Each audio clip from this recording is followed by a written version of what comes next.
Hello mga kauaw! Welcome to the Adventures of Myra Dasher! Hindi yan Boracay!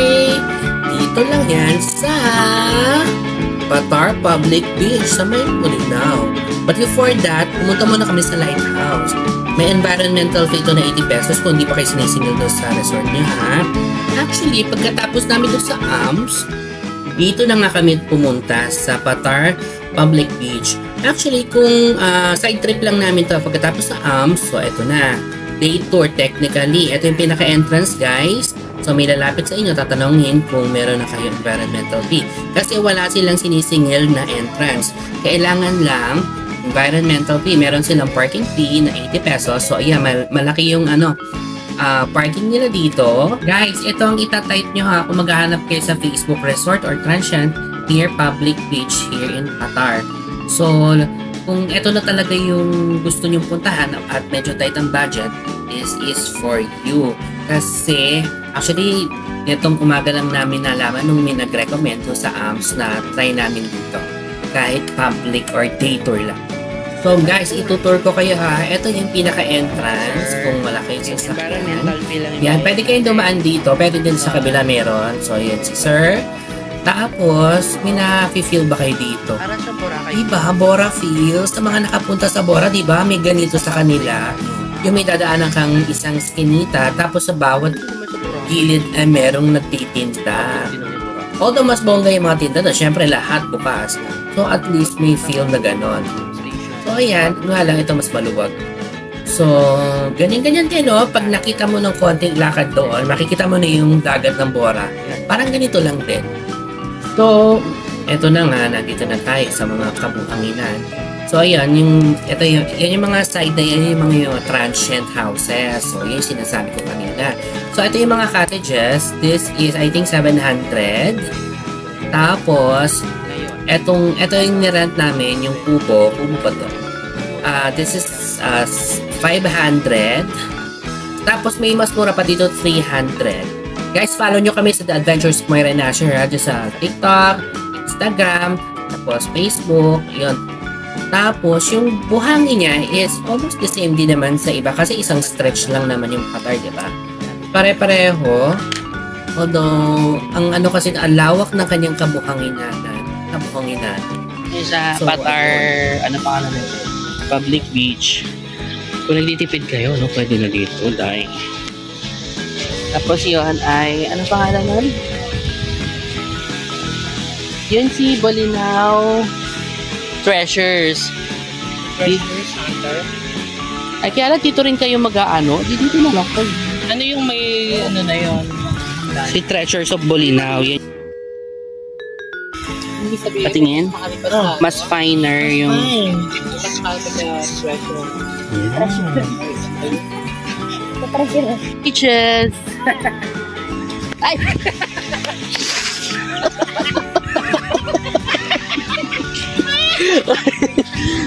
Car! Grabe, ang puti. Ang linis. Blue na blue. Amazing. Punta kayo dito ng mga hindi, ang tawag doon, hindi peak season. Kasi, hindi mo kailangan gumastos ng mahal, oh. Ngayon ko lang nalaman to, eh. Kaya lang, feeling ko, puno to kapag peak season. So, ngayon, ang ganda, eh.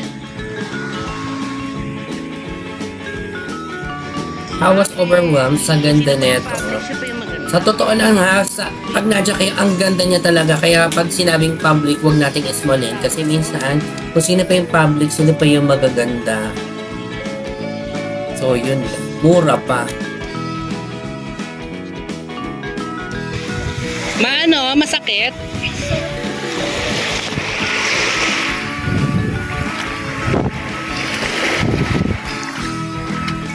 Oh?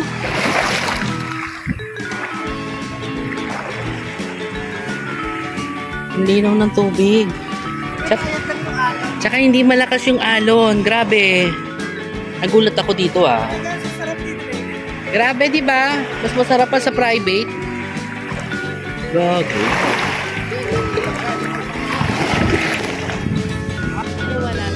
So yun guys, so ito nga, nandito sila Asher and Moyer. So we decided na wag na lang silang papaliguin kasi nga walang saksakan dito guys, kasi nga yun lang inirentahan namin dito lang kami. So kung meron naman kayong transient na tutulugan, pwede nyo papaliguin yung dogs. And also masyadong mainit, kaya doon na lang muna sila. Anyways, pwedeng maligo ang mga dogs sa FYI lang. We opted not to let them swim na lang talaga dahil super hot. And of course guys, pwede kayo magdala dito ng patugtog nyo kung meron kayo. Actually, may nagbe-video ako dun sa tabi namin. So, ayun. Technically, we stayed here mga 1.5 or 2 hours. Pero pala silang hugasan ng paa, yung nga lang di bomba. But it's okay. Kasi ang dami hangin. So, we stayed lang mga 1 to 2 hours here. Kasi nga, ito yung isa sa mga transient. Kasi nga, later lang. Saka gusto lang namin ma-feel at matry yung public beach. So, maganda naman pala. In fairness. So, itong transient na yun, nung tinanong namin, sabi nila, unahan lang daw. So, yun. Try nyo pa rin sa Facebook ha. Baka merong iba. So, review na tayo sa price 5 out of 5. Siyempre naman, wala ka na nga bayad eh. Ano na lang eh. Tawag yung environmental fee. Angal ka pa ba sa 80 pesos? Yung resort mismo, wala. Itong public resort na to. Accommodation, not applicable kasi hindi naman kami nag-stay here. Kaya I don't think it's right to judge them sa accommodation kasi wala naman talaga kami stayan. Sa amenities, pool, park, resto, beach. So, wala naman silang minarket na pool or resto. Yung park maluwang, yung beach, eto talaga sila eh. Ito yung kapanlaban nila, White Sand Beach. 5 talaga. So far, ito yung pinakamagandang beach na napuntahan namin dito. Isama ko na rin yung pupuntahan namin doon sa mga susunod na araw. Ito talaga ang the best. Kung hindi nyo feel magstay here, at least itry nyo man lang. Total, nandito na kayo sa Patar.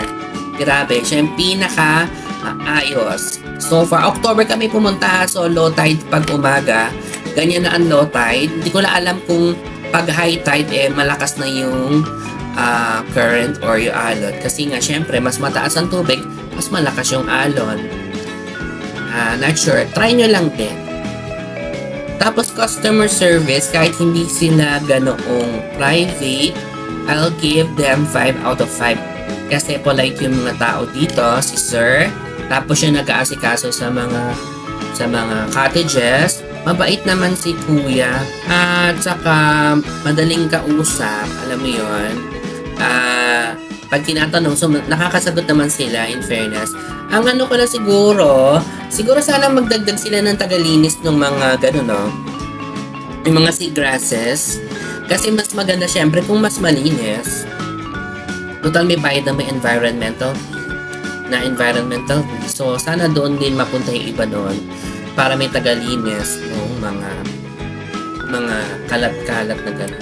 Walang basura dito. Yun lang naman yung mga seagrasses. Syempre, ang dali namang i-compute, diba? Syempre, perfect 5. Oo, hindi ako ng lolo ko ha. Talagang 5 for me based on my experience. October kami nagpunta, so low tide, kaya mahina yung kampas ng alon. Tapos, walang current tulad nung sa iba. Tapos, walang bubog na mga corals dyan sa mga buhangin. Ang ganda siguro, konting walis lang ng mga dumi-dumi na seagrasses na yun. Ay, nako, wapak na wapak. Kung yung iba ang panlaban nila ay yung kanilang amenities, ito panlaban talaga yung kanilang beachfront. Dahil talaga naman, kung highly recommended ba ito? Oo naman, grabe. Kung hindi nyo bet magstay here, at least may experience nyo tong Patar Public Beach. Kasi total nandito naman kayo, puntahan nyo na, i-side trip nyo lang. Kahit mga 1 hour or 2 hours, feeling ko, para sa akin lang parang nabitin nga ako eh. Gusto ko pa sana magstay kaya na marami pa kayong pupuntahan. Kaya abangan nyo yung mga susunod naming resort. Until next time, bye!